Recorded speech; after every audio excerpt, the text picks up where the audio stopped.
Greetings, race fans. This is race 20 of 44 in the Sylvania Cup Series.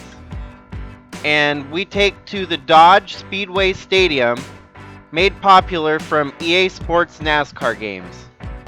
And with it being a short track, that means we've got 2 heat races and an LCQ before the main event. One of the cool stories from Heat 1 was that of Michael LeBeau, who has failed to start a race in the previous 19 races this year, finally succeeds in qualifying out of the first heat. Moving on to Heat 2, one of the most bizarre twists was when Jimmie Johnson blew up during his heat, forcing him to go to the LCQ. And the heavy hits keep a-rolling at Jimmie Johnson. His LCQ did not go as expected. Jimmie Johnson, having started 8th in his LCQ, fell back as far as 12th out of 15 cars. And never being able to get out of the bottom of the field during the LCQ, Jimmie Johnson finishes 9th and is ultimately locked out of the main event for the night. This hurts the most for Jimmie since he's sitting 3rd in the points and is likely going to fall outside of the top 5 with a no qualify.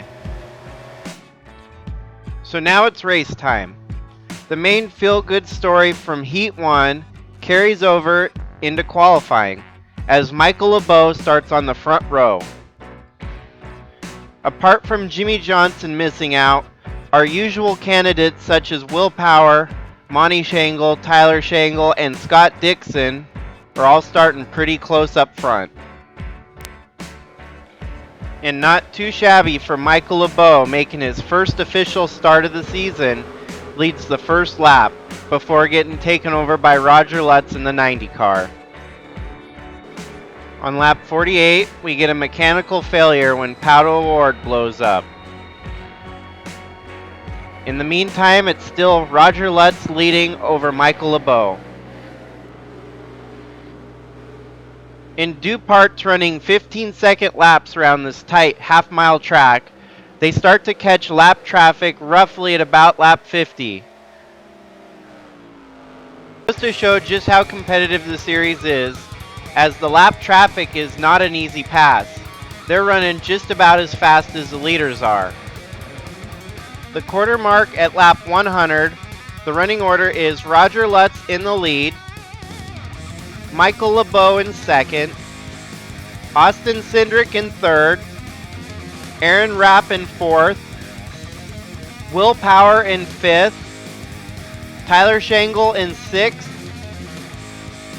Colton Herta in 7th, Scott Dixon in 8th, Rick Quick in 9th, and Joseph Newgarden in 10th. That running order stays relatively unchanged until we have our first caution during green flag pit stops. Coming out of the pits under green flag conditions, Kellen Relic gets into Jacob Roloff.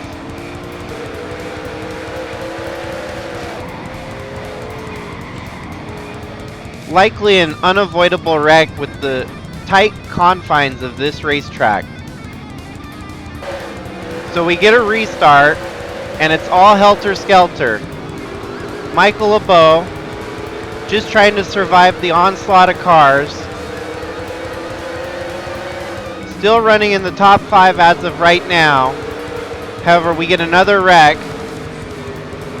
and Michael LeBeau has nowhere to go.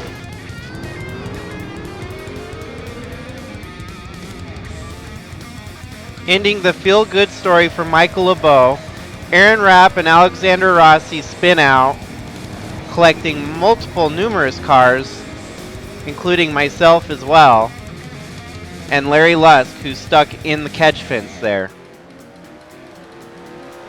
This puts us at a very shook-up field at halfway.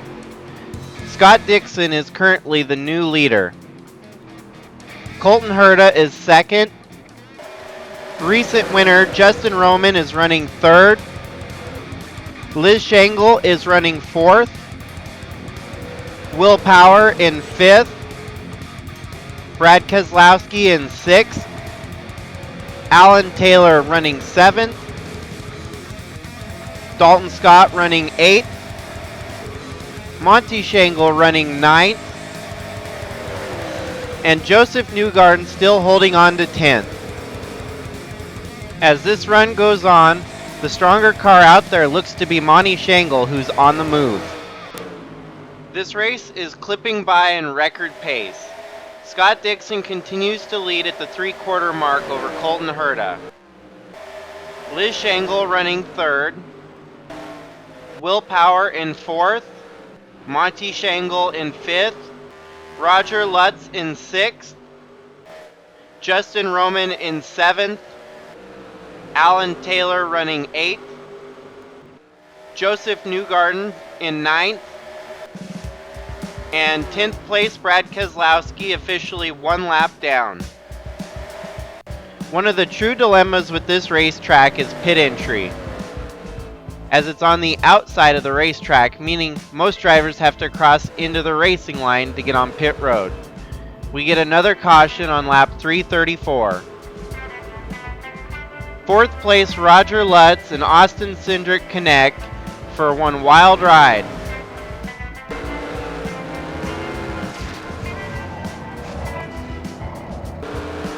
Will Power seems to have the golden horseshoe, as he narrowly avoids making contact with his teammate. Austin Cindric has one hard hit into the barrier, collecting Alexander Rossi in the wreck. A restart is not what Scott Dixon wanted to see. With 65 laps to go, he could have cruised to a victory. With 60 laps to go, we get the restart. Scott Dixon is leading over Colton Herta, but Colton Herta's on a hard charge. Once they get clear of most of the lap traffic, there's only 5 cars on the lead lap, with 50 laps to go. At this point, Colton Herta and Monty Shangle are the top 2 contenders to try and race against Scott Dixon. Colton Herta actually gets it done in style, as he passes Scott Dixon on the outside to take the lead. And with 45 laps to go, the advantage now belongs to Colton Herta. But Scott Dixon was like 2 can play at this game, as he also passes Colton Herta on the outside to take back that lead. With some good hard racing and lap traffic playing a huge factor, Colton Herta is able to fight back around the top side to get the lead back with 25 laps to go. And this time, the lap traffic is proving too difficult for Scott Dixon, as Colton Herta drives away. He winds up winning his 2nd race on the season, which is definitely great when you had someone like Jimmy Johnson who failed to qualify. By the end of it, there was only 3 cars on the lead lap, that of Colton Herta, Scott Dixon, and Monty Shangle. First car 1 lap down, and finishing 4th overall was Justin Roman. 5th place was Liz Shangle. 6th place was Casey Kane. 7th place was Will Power. 8th place Alan Taylor. 9th place Brad Keselowski. 10th place Tyler Shangle. 11th place Joseph Newgarden. 12th place was Roger Lutz, even after his wild ride. 13th, Ken Roxon. 14th, Levi Litowitz. And 15th place, Clyde Coker.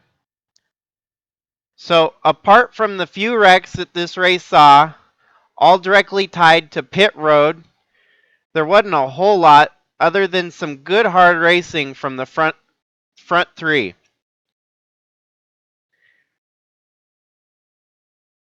And so, that's a wrap.